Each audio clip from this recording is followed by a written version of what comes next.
Good morning बच्चों, कैसे आप लोग।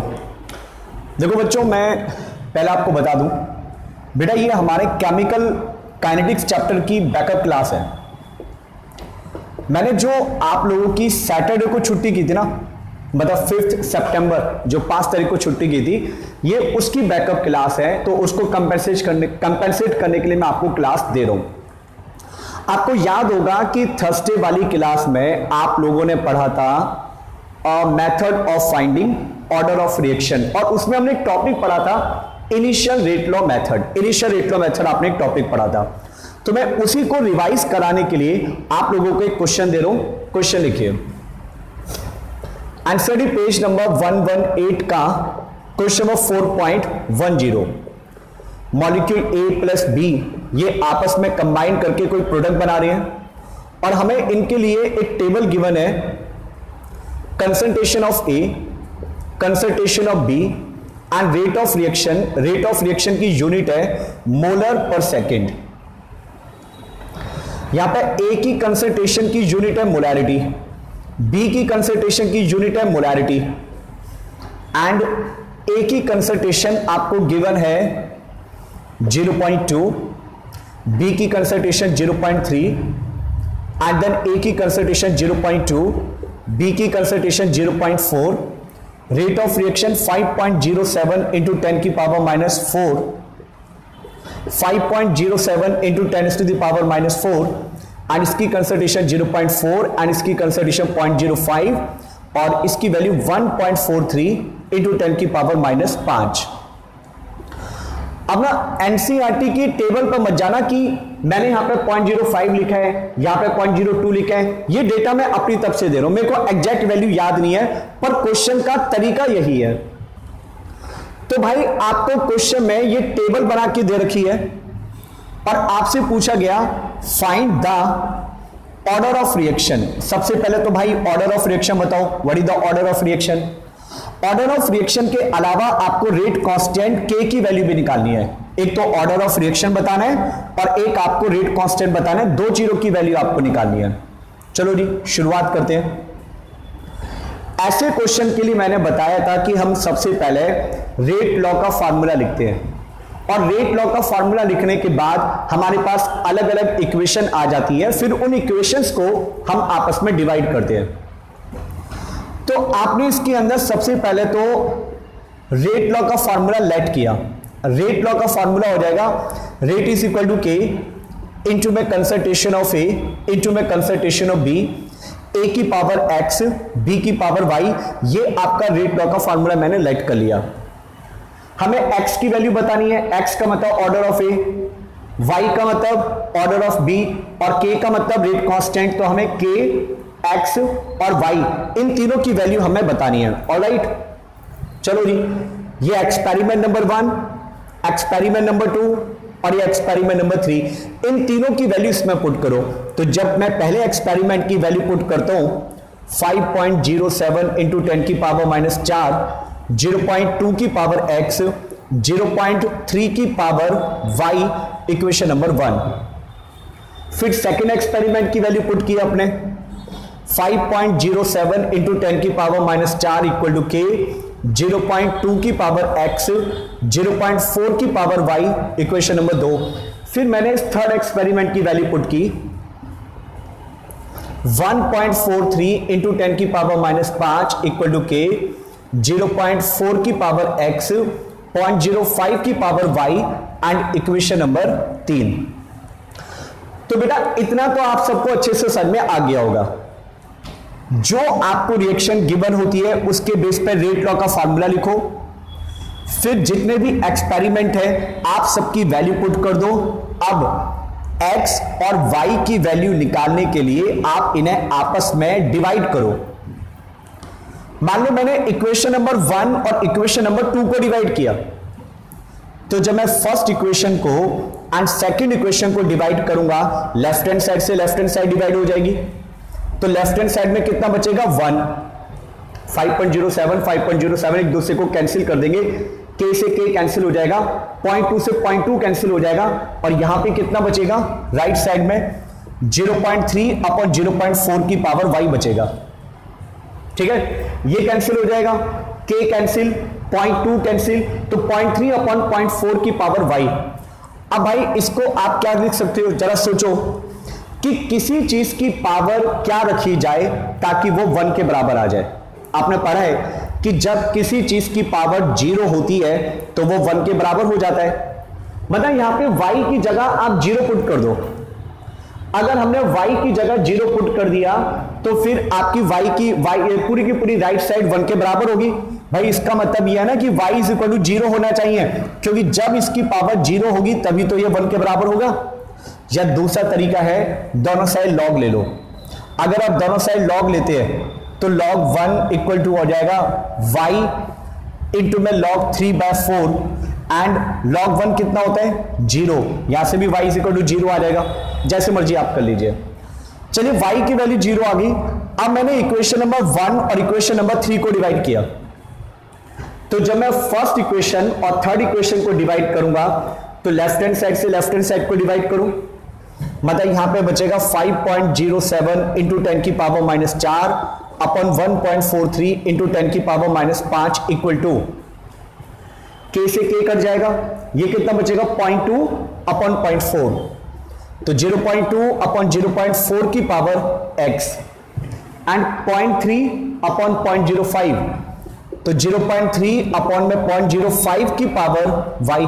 अब भाई हमें ये तो पता है y इज इक्वल टू 0 है। आप यहां पे y की जगह 0 पुट करो। जब y की जगह 0 पुट करोगे तो ये पूरा का पूरा फैक्टर आपका 1 हो जाएगा। अगर ये पूरा का पूरा फैक्टर 1 हो गया तो अब कैलकुलेशन आ गई 5.07 इंटू में 10 डिवाइडेड बाय 1.43। मैं ये डेसिमल इसलिए नहीं हटा रहा क्योंकि लॉग जब हम लेंगे तो लॉग लेना आसान हो जाता है, बिकॉज जब हम लॉग टेबल से लॉग निकालते हैं तो जिस वैल्यू का लॉग निकालना होता है उसकी पहली डिजिट के आगे डेसिमल होना चाहिए, इससे मैं डेसिमल को नहीं हटा रहा। ठीक है, अब यहां पे कितना बचेगा, यहां बचेगा 1/2 की पावर x, क्योंकि 0.2 अपॉन 0.4 को 1/2 लिखा जा सकता है, ये फैक्टर तो आपका 1 हो जाएगा। अब आपने दोनों साइड लॉग लिया तो लॉग लेने पे आ जाएगा log 5.07 इंटू में 10 and minus log 1.43 equal to x into में log 1 माइनस log 2। log 1 की वैल्यू 0 होती है, log 2 की वैल्यू आपको याद है, और बाकियों की log टेबल से हमें log देखना है। और मैं आप लोगों को मैंने बताया कि log एंटी लॉग की वीडियो मैं अलग से आप लोगों के लिए बनाऊंगा, तो इसके आगे मैं कैलकुलेशन नहीं कर रहा। इसके आगे आप लोगों को log टेबल का यूज करना है, इसकी log की वैल्यू पुट करनी है और फिर वहां से आपका x आ जाएगा। चलिए वेल x इक्वल टू जो भी यहां से आता है सॉल्व करके, y की वैल्यू 0 है। अगर आपसे पूछता है कि what is the overall order, तो ओवरऑल ऑर्डर हो जाएगा x प्लस वाई, राइट। चलो ओवरऑल ऑर्डर आ गया। हमें ऑर्डर के अलावा यह भी तो बताना था कि what is the k, rate constant. अब आप इक्वेशन नंबर 1, 2, 3 में, तीनों इक्वेशन में x और y की वैल्यू, तीनों में से किसी भी इक्वेशन में x और y की वैल्यू पुट कर दो। तो to find k put x and y in any equation, किसी भी इक्वेशन में x और y की वैल्यू पुट कर दो, चाहे फर्स्ट इक्वेशन में, चाहे सेकंड इक्वेशन में, थर्ड इक्वेशन में, आपके पास k की वैल्यू आ जाएगी। और बेटा जब आपकी k की वैल्यू आ जाए ना तो उसकी यूनिट मत भूलना कि उसकी यूनिट क्या होगी। जो भी k की वैल्यू आती है उसके आगे उसकी यूनिट जरूर लिख कर आना, और यूनिट लिखने का फॉर्मूला था मोल पर लीटर की power 1 minus n divided by 1 upon time. यहां पे आपने बस n की वैल्यू पुट करनी है। n का मतलब क्या होता है, ऑर्डर ऑफ रिएक्शन। ये जो x और y को प्लस करके आएगा, y तो हालांकि 0 है, मतलब जो x होगा वही ऑर्डर होगा। यहां पे n की वैल्यू पुट करेंगे, आपके पास रेट कांस्टेंट की यूनिट आ जाएगी, राइट। चलिए फटाफट इसका स्क्रीनशॉट लीजिए, आगे चलते हैं। तो ये जो मैंने क्वेश्चन कराया है आपको, ये इनिशियल रेट लॉ मेथड के ऊपर डिपेंड क्वेश्चन था। इनिशियल रेट लॉ मेथड का मैंने आपको एक क्वेश्चन कराया है, ऐसे 1-2 क्वेश्चन और बता देता हूं आप लोगों को। सीबीएसई में 2011 से 2015 के बीच में जो पेपर हुए थे 12th में, उसमें इस टाइप के टेबल वाले ही क्वेश्चन दिए थे, और ये क्वेश्चन 3 नंबर का क्वेश्चन बोर्ड में आया था इस टाइप का। चलिए वेल, आप सबने इसका स्क्रीनशॉट ले लिया होगा, है ना। अब एक और क्वेश्चन इसके ऊपर कराता हूं आप सभी को।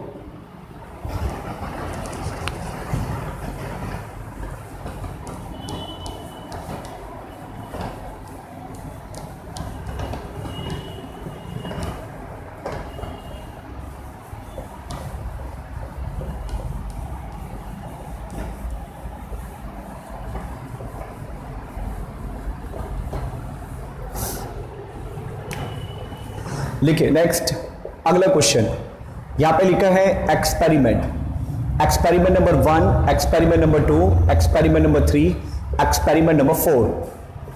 Concentration of A, concentration of B and rate of reaction की यूनिट है मोलर पर सेकेंड। यहां पे लिखा है 0.2, 0.1 एंड 2, यहां पे लिखा है 1.2 इंटू 10⁻⁻⁴। एंड यहां पे लिखा है फिल इन द ब्लैंक्स, यहां पे 0.2 और फिर इसके बाद यहां पे लिखा है 4.8 इंटू 10⁻⁻⁴।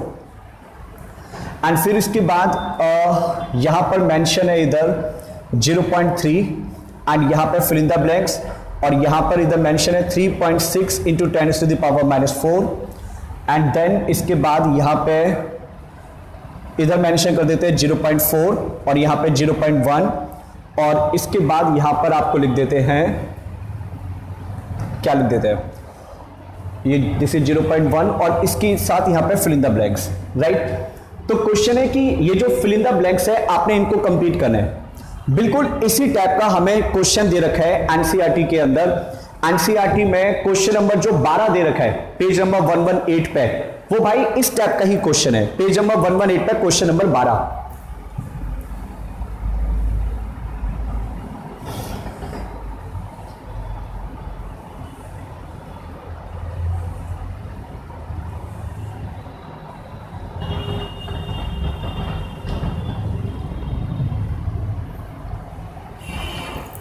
ओके, सुनो।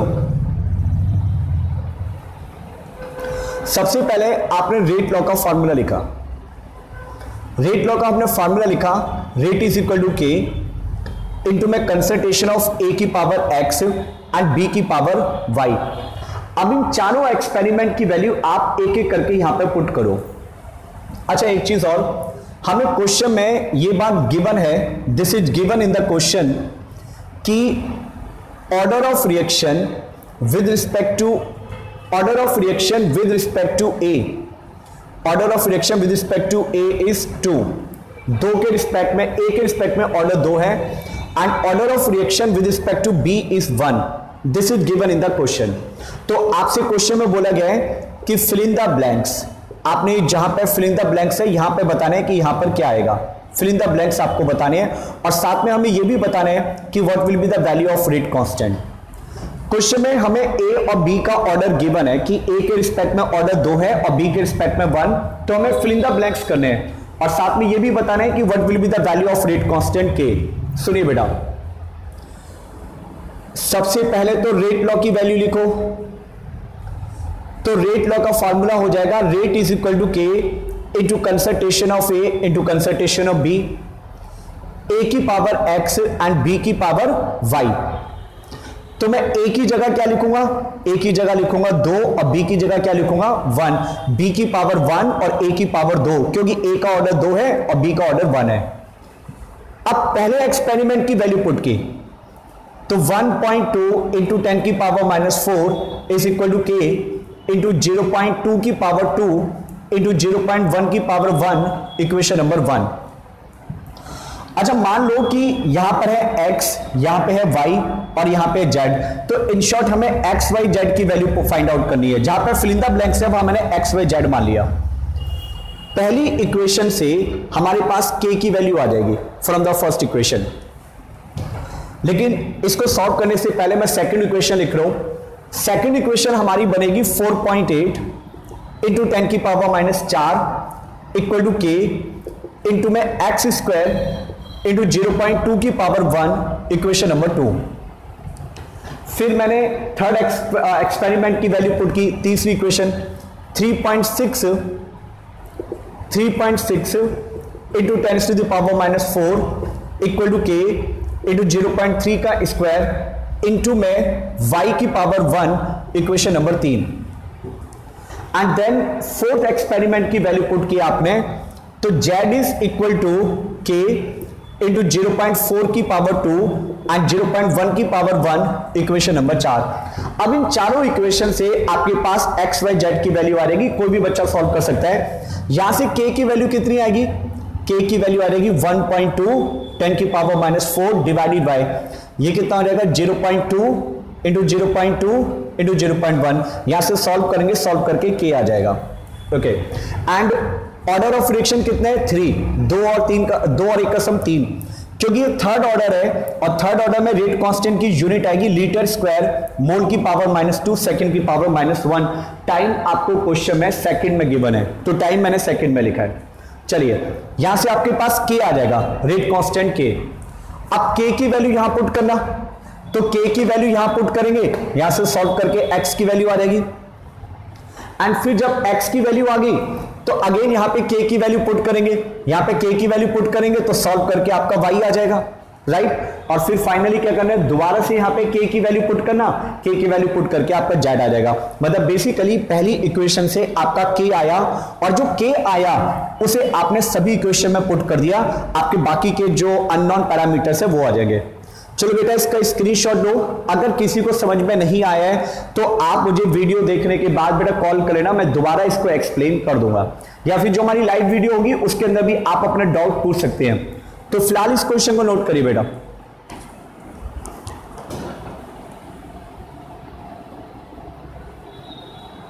तो मैंने आप लोगों को इनिशियल रेट लॉ मेथड से रिलेटेड 2 क्वेश्चन अभी कराए आज, और एक क्वेश्चन मैंने आप लोगों को पिछली क्लास में करा दिया था।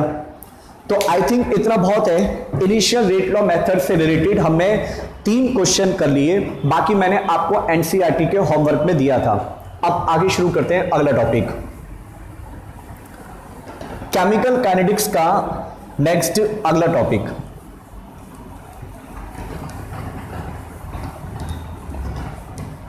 टॉपिक का नाम है factor affecting rate of reaction.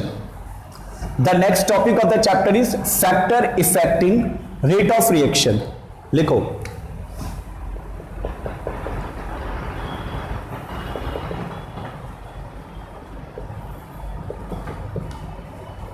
Factor affecting rate of the reaction.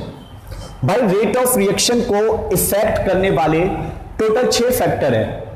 NCERT का शायद ये 5वां क्वेश्चन है 4.5 कि वो कौन कौन से फैक्टर हैं जिनके ऊपर किसी रिएक्शन की स्पीड डिपेंड करती है। हमें बस उन फैक्टर्स के नाम लिखने हैं जिनके ऊपर रिएक्शन की स्पीड डिपेंड करती है। तो चलो भाई सबसे पहला लिखो number 1, the first point is concentration. पहला पॉइंट है कंसंट्रेशन। देखो कंसंट्रेशन पे कैसे डिपेंड करेगी, हम किसी भी रिएक्शन के लिए लिखते हैं रेट इज इक्वल टू के इंटू में कंसंट्रेशन की पावर क्या लिखते हैं आप n। अब भाई n की वैल्यू से डिसाइड होगा कि रिएक्शन की स्पीड और कंसंट्रेशन में क्या रिलेशन है। जो n होता है इसकी वैल्यू 0 हो सकती है, n की वैल्यू पॉजिटिव हो सकती है ग्रेटर देन 0, या n की वैल्यू नेगेटिव भी हो सकती है लेस देन 0।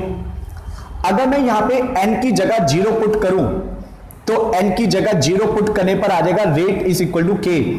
क्या जब हम 0 ऑर्डर लेते हैं तो 0 ऑर्डर में रिएक्शन की स्पीड कंसंट्रेशन पर डिपेंड करती है? नहीं। तो आप कहेंगे 0 ऑर्डर में रिएक्शन की जो स्पीड है वो कांस्टेंट होती है and it does not depend, the rate of the reaction does not depend on the concentration. बस एक 0 ऑर्डर ऐसी रिएक्शन है जिसमें कंसंट्रेशन का रिएक्शन की स्पीड पे कोई फर्क नहीं पड़ता। आप कंसंट्रेशन डबल कर दें, आप कंसंट्रेशन ट्रिपल कर दें, रिएक्शन की स्पीड के ऊपर कोई फर्क नहीं पड़ेगा 0 ऑर्डर। अगर हमारा ऑर्डर पॉजिटिव है, मतलब इसकी वैल्यू पॉजिटिव है, तो ये दोनों डायरेक्टली प्रोपोर्शनल होंगे। डायरेक्टली प्रोपोर्शनल का मतलब है कि मैं अगर कंसंट्रेशन को इंक्रीज करूं तो रिएक्शन की स्पीड भी इंक्रीज हो जाएगी। अगर कंसंट्रेशन को आप इंक्रीज करते हैं तो रिएक्शन की स्पीड भी इंक्रीज होगी क्योंकि पावर पॉजिटिव है, लेकिन अगर पावर नेगेटिव है तो ये कंसंट्रेशन अपॉन में आ जाएगी, और जैसे ही कंसंट्रेशन अपॉन में आ गई तो फिर वो रेसिप्रोकल इनवर्सली प्रोपोर्शनल हो जाएगा। यानी इस केस में कंसंट्रेशन के इंक्रीज करने पर रिएक्शन की स्पीड डिक्रीज कर जाएगी।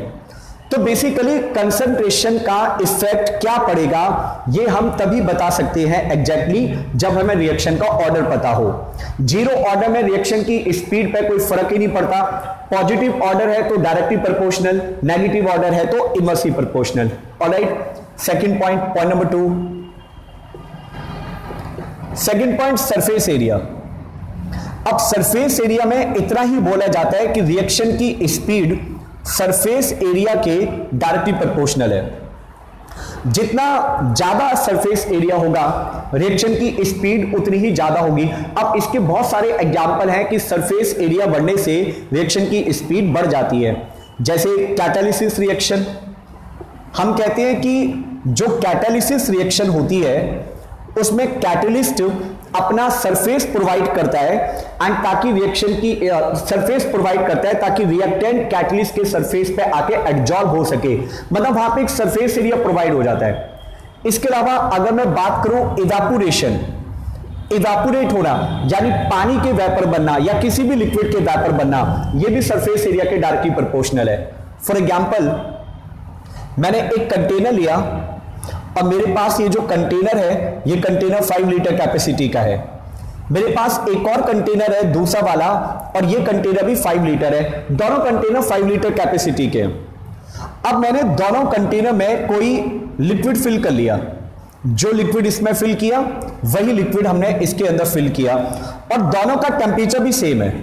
जो जितना टेम्परेचर इसका उतना ही टेम्परेचर इसका, एंड की क्वांटिटी भी सेम है और दोनों में लिक्विड भी आपका सेम है, पर यहां पे सरफेस एरिया कम है और यहां पे सरफेस एरिया ज्यादा है। अब आपसे पूछा जाए कि दोनों में से कौन से केस में पानी के वेपर जल्दी बन जाएंगे, मतलब ऐसा कौन सा केस है जिस केस में पानी जल्दी से इवेपोरेट हो जाएगा, ये वाला केस। यहां पे पानी के वेपर जल्दी बन जाएंगे क्योंकि सरफेस एरिया ज्यादा है।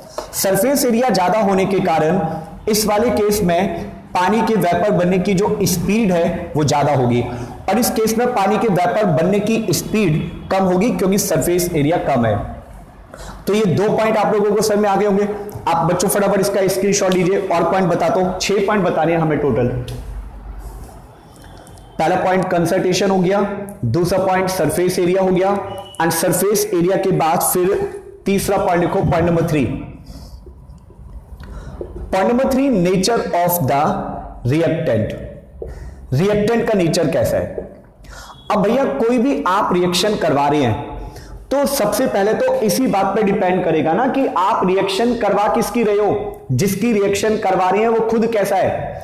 अगर कोई सब्सटेंस स्टेबल होता है तो स्टेबल मॉलिक्यूल की रिएक्शन कराना थोड़ा सा डिफिकल्ट होता है, लेकिन जो मॉलिक्यूल कम स्टेबल होता है या जो मॉलिक्यूल अनस्टेबल होता है उसकी रिएक्शन तो फास्ट होती है। तो रिएक्टेंट अगर लेस स्टेबल होगा रिएक्शन की स्पीड फास्ट, और रिएक्टेंट अगर ज्यादा स्टेबल होगा तो रिएक्शन की स्पीड स्लो। तो हम कह सकते हैं rate of reaction inversely proportional to nature of the reactant. Rate of reaction inversely proportional to nature of the reactant. Sorry, nature की जगह हम लिख सकते हैं stability of reactant. Stability of reactant. Reaction की स्पीड और स्टेबिलिटी एक दूसरे के इनवर्सली प्रोपोर्शनल है। जैसे इसका एग्जांपल, आप NO मॉलिक्यूल को ऑक्सीजन के साथ बर्न करिए, NO2 बनता है, और कार्बन मोनोऑक्साइड को ऑक्सीजन के साथ जलाने पर कार्बन डाइऑक्साइड बनता है। जब दोनों रिएक्शन बिल्कुल एक जैसी हैं, आप इसमें ऑक्सीडेशन करवा रही हैं, आप इसमें भी ऑक्सीडेशन करवा रही हैं, ऑक्सीडेशन आपका दोनों में हो रहा है, लेकिन ये जो NO वाली रिएक्शन है ये फास्ट है और जबकि कार्बन मोनोऑक्साइड वाली जो रिएक्शन है वो स्लो है। दोनों रिएक्शन एक ही टाइप की हैं, दोनों में सेम कॉन्सेप्ट है और दोनों में नंबर ऑफ एटम भी सेम है। जो ये भी डायटोमिक है, ये भी डायटोमिक है, वो भी ट्राइटोमिक, वो भी ट्राइटोमिक, लेकिन फिर भी ये रिएक्शन फास्ट और ये स्लो। बिकॉज अगर हम स्टेबिलिटी कंपेयर करते हैं तो स्टेबिलिटी कार्बन मोनोऑक्साइड की NO मॉलिक्यूल से बहुत ज्यादा होती है, क्योंकि जो NO मॉलिक्यूल है इसका बॉन्ड ऑर्डर 2.5 होता है और कार्बन मोनोऑक्साइड का जो बॉन्ड ऑर्डर होता है वो 3 होता है। आप लोगों में से शायद किसी बच्चे को याद होगा 11th में आपने पढ़ा था कि जितना ज्यादा बॉन्ड ऑर्डर उतना ज्यादा स्टेबल। इसका बॉन्ड ऑर्डर है 2.5, मैंने शॉर्ट में लिखा BO का मतलब बॉन्ड ऑर्डर। कार्बन मोनोऑक्साइड का बॉन्ड ऑर्डर कितने 3, तो कार्बन मोनोऑक्साइड ज्यादा स्टेबल है, इससे रिएक्शन स्लो। NO मॉलिक्यूल कम स्टेबल है, इससे रिएक्शन फास्ट। करिए बेटा, स्क्रीनशॉट लीजिए इसका।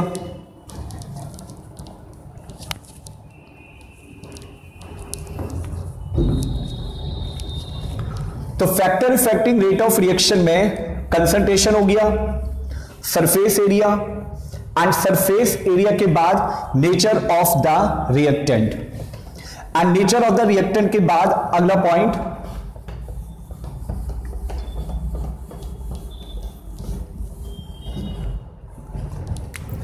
Number 3, temperature. भाई टेम्परेचर भी एक बहुत बड़ा इंपॉर्टेंट रोल फॉलो करता है कि रिएक्शन कैसे होगी। अगर हम टेम्परेचर बहुत ही ज्यादा लो ले जाते हैं, काफी कम टेम्परेचर कर देते हैं, तो बहुत ज्यादा लो टेम्परेचर पर तो रिएक्शन हो ही नहीं पाएगी। काफी ज्यादा लो टेम्परेचर पे किसी भी रिएक्शन के मॉलिक्यूल पे इतनी एनर्जी नहीं होती कि वो अपने आप को रिएक्शन में पार्टिसिपेट करवा सके। मतलब हर रिएक्शन को कराने के लिए एक सुटेबल एनर्जी होती है, हर किसी की अपनी अपनी अलग अलग सुटेबल एनर्जी होती है।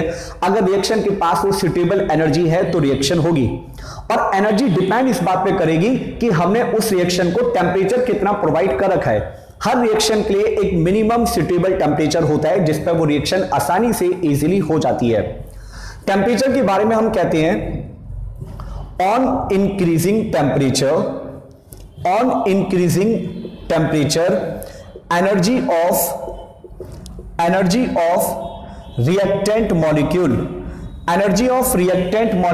increase, energy of reactant molecule increase, on increasing temperature energy of reactant molecule increase, so rate of reaction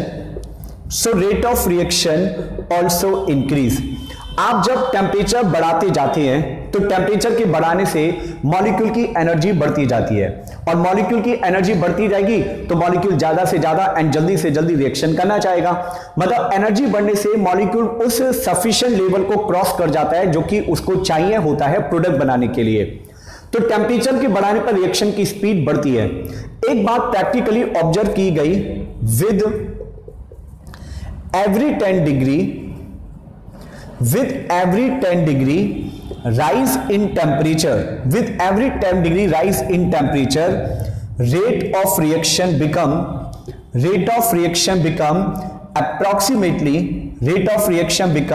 approximately double। ये लाइन इंपॉर्टेंट है। ये लाइन हम न्यूमेरिकल में डायरेक्ट अप्लाई करते हैं। हम आगे जो न्यूमेरिकल करते हैं, हालांकि अर्हेनियस इक्वेशन में हमें इस लाइन को फॉलो करना होता है, पर वो इक्वेशन हमारे सिलेबस से इस साल से हट चुकी है।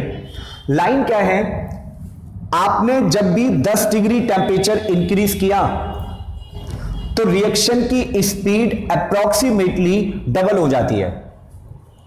मान लो कि शुरुआत में किसी चीज का टेम्परेचर स्टार्टिंग में 20 डिग्री सेल्सियस था, एंड 20 डिग्री पे इसका रेट कांस्टेंट है K। अब मैं अगर इसको केल्विन में कन्वर्ट करूं तो केल्विन में कन्वर्ट करने के लिए आप इसमें 273 ऐड करेंगे। 273 ऐड करने पर ये कितना हो जाएगा 293। मतलब टेम्परेचर चाहे डिग्री सेल्सियस में हो चाहे केल्विन में, उससे फर्क नहीं पड़ता। अब मान लो कि मैंने इसका टेम्परेचर 10 डिग्री से बढ़ा दिया, मतलब कितना कर दिया 30 डिग्री।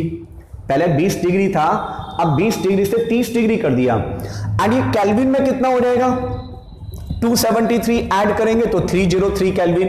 तो आप लोग एक बात पे ध्यान रखना, चाहे टेम्परेचर को डिग्री सेल्सियस में 10 डिग्री बढ़ाओ, चाहे टेम्परेचर को 10 डिग्री केल्विन में बढ़ाओ, बात एक ही है। डिग्री सेल्सियस में और केल्विन स्केल में टेम्परेचर का डिफरेंस हमेशा बराबर होता है। ऑलराइट, चलिए शुरुआत में टेम्परेचर 20 डिग्री था, हमने 30 डिग्री कर दिया, तो अब जो रेट कांस्टेंट है वो हमारा अप्रोक्सीमेटली डबल हो जाएगा। क्योंकि देखो आप फार्मूला क्या लिखते हो, रेट इज इक्वल टू के इंटू में कंसंट्रेशन की पावर n। अगर k की वैल्यू डबल होगी तो रेट भी तो डबल हो जाएगी, अगर k की वैल्यू ट्रिपल होगी तो रेट भी ट्रिपल हो जाएगी। तो रेट की वैल्यू k के ऊपर ही तो डिपेंड करेगी, और टेम्परेचर के बदलने से रेट कांस्टेंट की वैल्यू बदल जाती है। तो 10 डिग्री टेम्परेचर बढ़ाने पर रेट कांस्टेंट हमारा अप्रॉक्सीमेटली डबल हो गया। अगर हम इन दोनों की रेशो निकालें, मतलब K2 अपॉन K1, तो K2 अपॉन K1 की वैल्यू कितनी आएगी, 2। ये जो K2 अपॉन K1 की रेशो आती है, इस रेशो को नाम दिया जाता है टेम्परेचर कॉफिशिएंट। इसे टेम्परेचर कॉफिशिएंट कहते हैं। हालांकि ये जो शब्द है, ये शब्द हमारा 12th क्लास के अंदर नहीं है, आउट ऑफ 12th। मतलब व्हाट इज टेम्परेचर कॉफिशिएंट, ये 12th में नहीं पूछा जाता। अच्छा 12th में एनसीईआरटी में तो यही बोला जाता है कि रेट ऑफ रिएक्शन डबल हो जाती है, लेकिन कॉम्पिटिशन में ये लाइन नहीं बोली जाती। जब हम कॉम्पिटिशन में पढ़ते हैं तो कॉम्पिटिशन में लाइन लिखवाई जाती है कि K2 अपॉन K1 की जो रेशियो है वो 2 से लेके 3 के बीच में कुछ भी हो सकता है, इसलिए मैंने अप्रॉक्सीमेटली डबल लिखवाया था।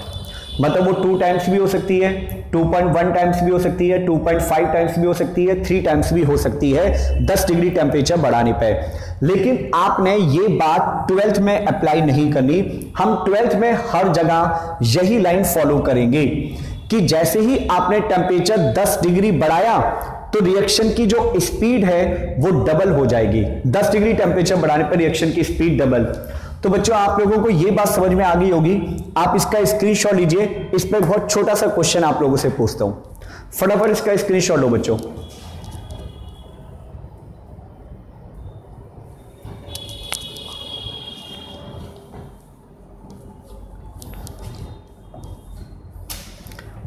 ठीक है, आप लोगों ने स्क्रीनशॉट ले लिया होगा इसका।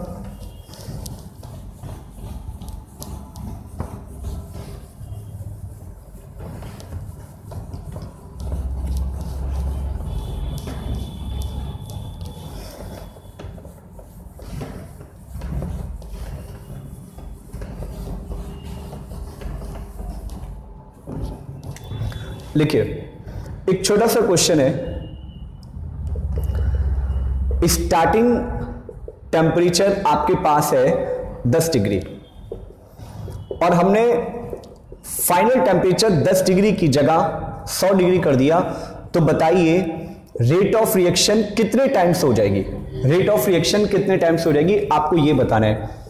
Option A rate of reaction 10 times, option B rate of reaction 2 times, option C rate of reaction 9 times, option D none of these. सोचो भाई, आप सारे बच्चे सोचोगे इसका आंसर क्या हो सकता है। हमने टेम्परेचर को 10 डिग्री से 100 डिग्री अगर कर दिया तो रिएक्शन की स्पीड कितने टाइम्स हो जाती है, 10 टाइम्स, 2 टाइम्स, 9 टाइम्स या फिर नन ऑफ दीज। क्या आंसर होना चाहिए। अब भाई कई बच्चों ने आंसर सोच लिया होगा, किसी के दिमाग में आया होगा 10 टाइम्स, किसी के दिमाग में आया है 9, शायद कोई सोचा होगा 18 गुना हो जाएगी, 18 टाइम्स भी कोई बच्चा सोच रहा होगा। तो मैं इसका आंसर बताता हूं। जब 10 डिग्री टेम्परेचर था तो रेट कांस्टेंट मैंने मान लिया K, फिर टेम्परेचर 10 डिग्री से 20, 20 से 30, 30 से 40, 40 से 50, 50 से 60, 60 से 70, 70 से 80 डिग्री, 80 के बाद 90 डिग्री और 90 के बाद 100 डिग्री। 10 डिग्री पे रेट कांस्टेंट K है तो 20 डिग्री पे कितना होगा 2K, 30 पे 4K। हर बार डबल होता चले जाएगा ना, हर 10 डिग्री बढ़ाने पर डबल होता चले जाएगा।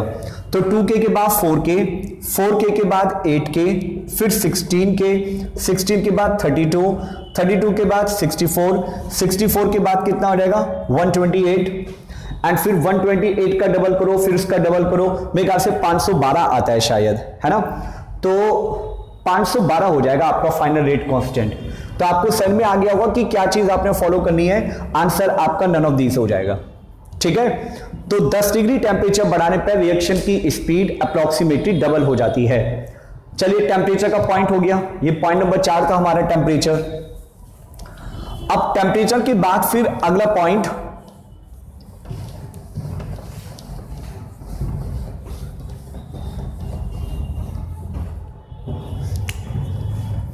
Point number 5, next point number 5 है effect of light.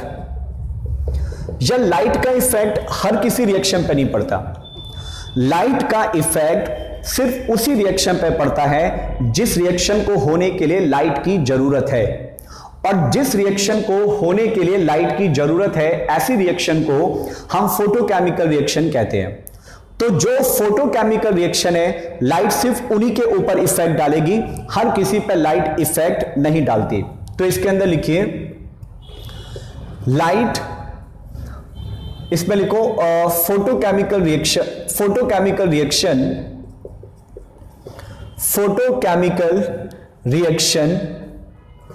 are affected by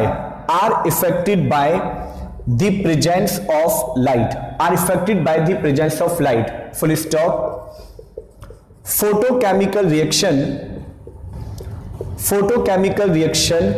are either very slow or does not occur in absence of light। या तो ये रिएक्शन लाइट की प्रेजेंस में बिल्कुल ही नहीं होंगी, या फिर लाइट की एब्सेंस में ये रिएक्शन बहुत ज्यादा स्लो हो जाती है। तो ये रिएक्शन फोटोकेमिकल रिएक्शन लाइट की एब्सेंस में या तो बहुत ज्यादा स्लो हो जाएंगी या फिर लाइट की एब्सेंस में रिएक्शन बिल्कुल भी नहीं हो पाती है।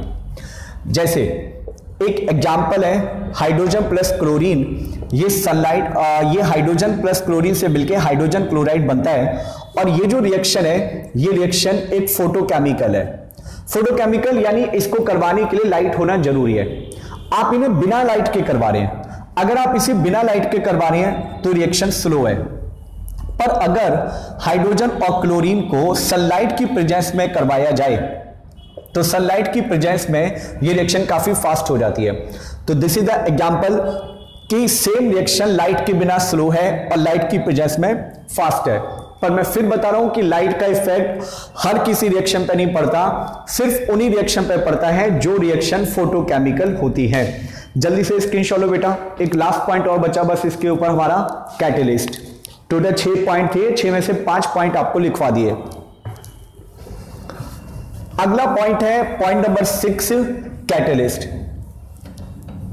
वैसे तो कैटलिस्ट की बहुत ज्यादा डिटेल, कैटलिस्ट कैसे काम करता है, क्या करेगा, कितना इफेक्ट डालेगा, ये बात हम चैप्टर नंबर 5 में सीखेंगे। यहां तो बस एक छोटी सी लाइन आपने पढ़नी है। तो पॉइंट नंबर 6 लिखिए इफेक्ट ऑफ द कैटलिस्ट, और इसमें लिखो catalyst increase the rate of reaction, catalyst increase the rate of reaction by decreasing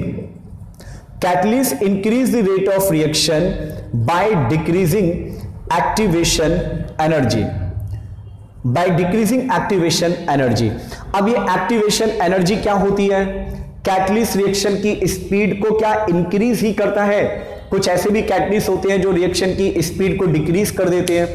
तो ये सारी बातें हम यहां नहीं पढ़ेंगे, वो हम चैप्टर नंबर 5 में पढ़ेंगे। यहां पर बस इतना ही पढ़ते हैं कि कैटलिस्ट रिएक्शन की स्पीड को बढ़ा देता है, दैट्स इट। बस इतना ही हम इसके अंदर पढ़ते हैं।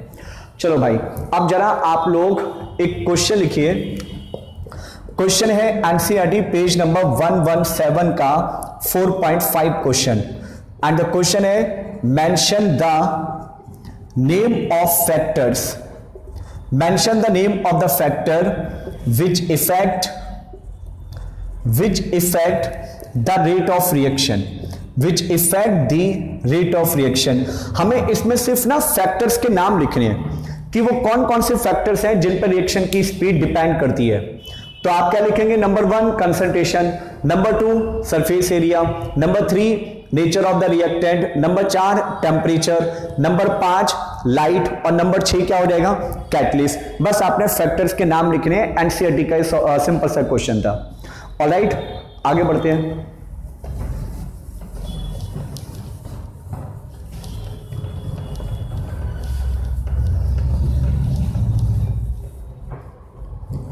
ओके, अब इसके बाद फिर हमारा नेक्स्ट टॉपिक आता है चैप्टर का, collision theory. This is the next topic of the chapter. Collision theory.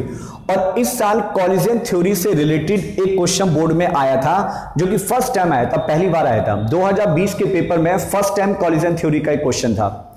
आपको मैं पहले थ्योरी बता देता हूं, फिर उसके एक ड्रॉबैक्स बताऊंगा, उसके बेस पर क्वेश्चन बोर्ड में था।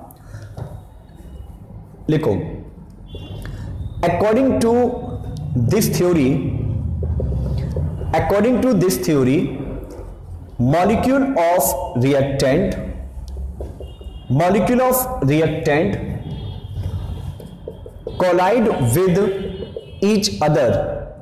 with each other to form product.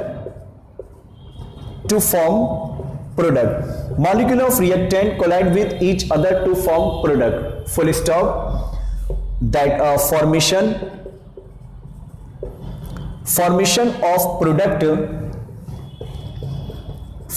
of product is directly proportional to formation of product is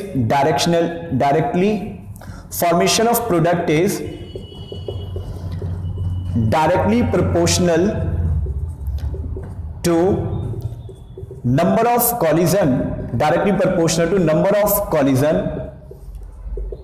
per unit volume, number of collision per unit volume per unit time, number of collision per unit volume per unit time, that is on the collision frequency,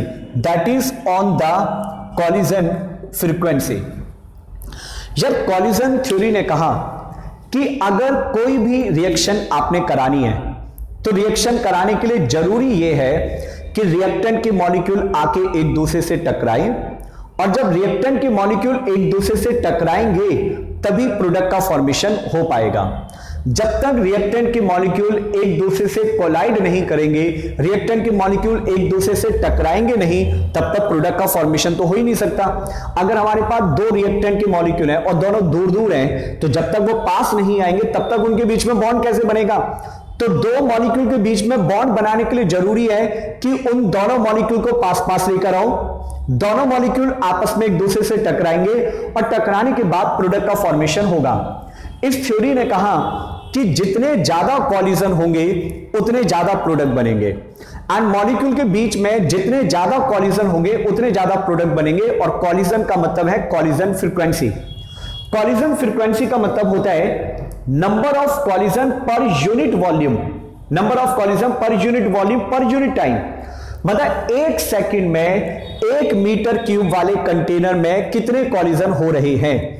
एक second में 1 metre cube वाले container में जितने collision हो रहे हैं उसे collision frequency कहा जाता है।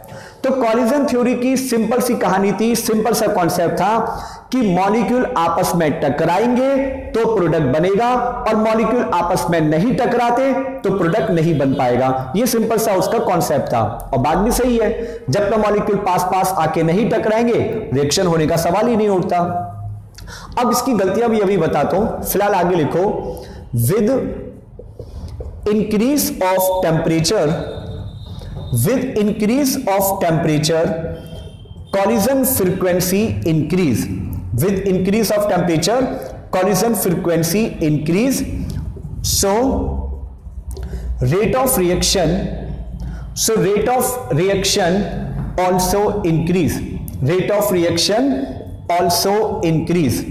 With increase of temperature collision frequency increase, so rate of reaction also increase. Full stop. On every 10 degree rise in temperature, rate of reaction become double. आप लोग पहले ये पूरा पैराग्राफ लिख लो, मैं इसको समझाना शुरू करता हूं। फटाफट बच्चों इसका स्क्रीनशॉट लीजिए, आप लोग जल्दी से स्क्रीनशॉट लीजिए, सो दैट कि मैं इसको मिटो दूं और फिर इसके आगे बताऊं आप लोगों को।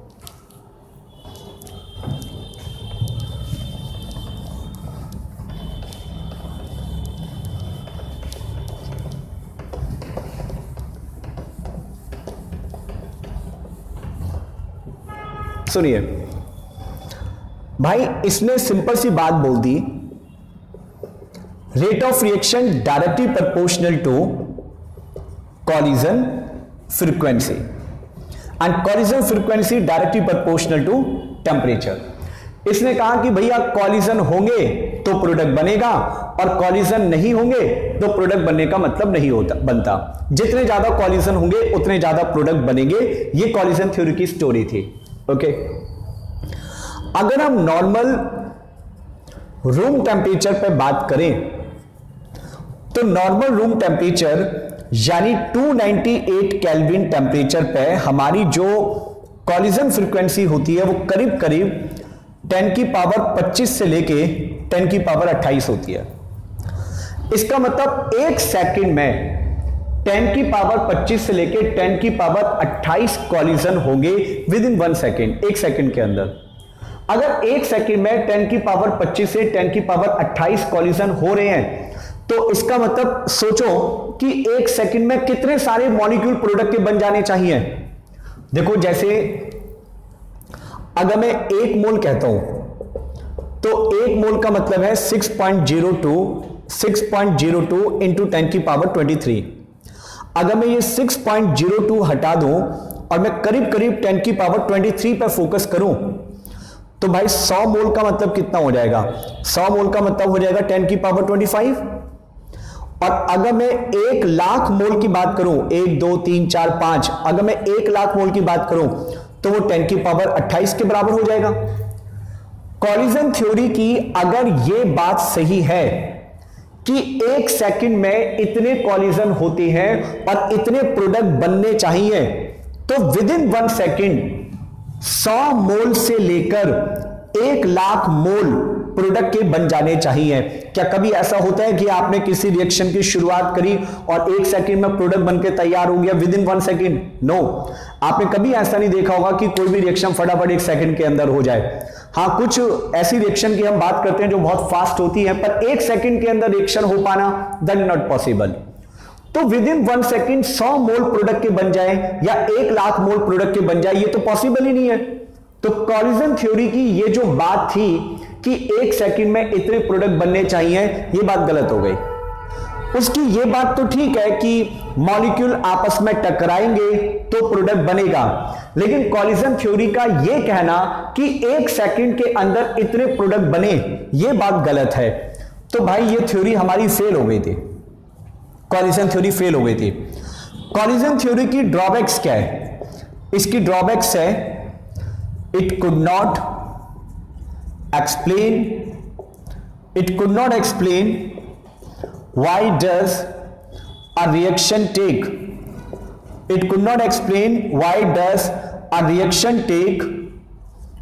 more than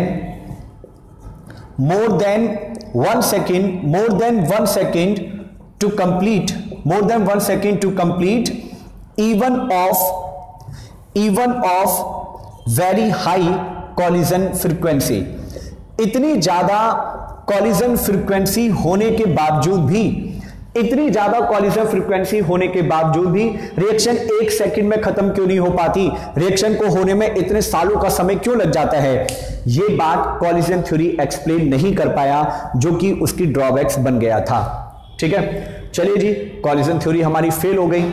अब कॉलिजन थ्योरी के सपोर्ट में, मतलब कॉलिजन थ्योरी की जो ड्रॉबैक्स थी, उसकी ड्रॉबैक्स को 2 चीजों ने एक्सप्लेन किया। एक तो है ओरिएंटेशन फैक्टर। इस साल जो बोर्ड में क्वेश्चन आया था 1 मार्क्स का, उसके आंसर में ये आपने लिखना था, ओरिएंटेशन फैक्टर। ओरिएंटेशन फैक्टर के अलावा दूसरा है एनर्जी फैक्टर। मतलब इसकी ये जो ड्रॉबैक्स है कि इतनी ज्यादा कॉलिजन फ्रीक्वेंसी है पर फिर भी रिएक्शन 1 सेकंड में क्यों नहीं हो पाती, उसे ओरिएंटेशन फैक्टर और एनर्जी फैक्टर के बेस पे एक्सप्लेन किया जाता है। और ये 2 पॉइंट मैं इस वीडियो में नहीं, बल्कि जो हमारी ट्यूसडे को लाइव क्लास होगी 3 बजे, उसमें एक्सप्लेन करूंगा। ऑलराइट, तो आज की क्लास में इतना ही स्टॉप करते हैं। प्रॉपर नोट्स बना लेना बेटा, और जो डाउट आता है आप लोग पूछ लीजिएगा। तब तक के लिए गुड नाइट।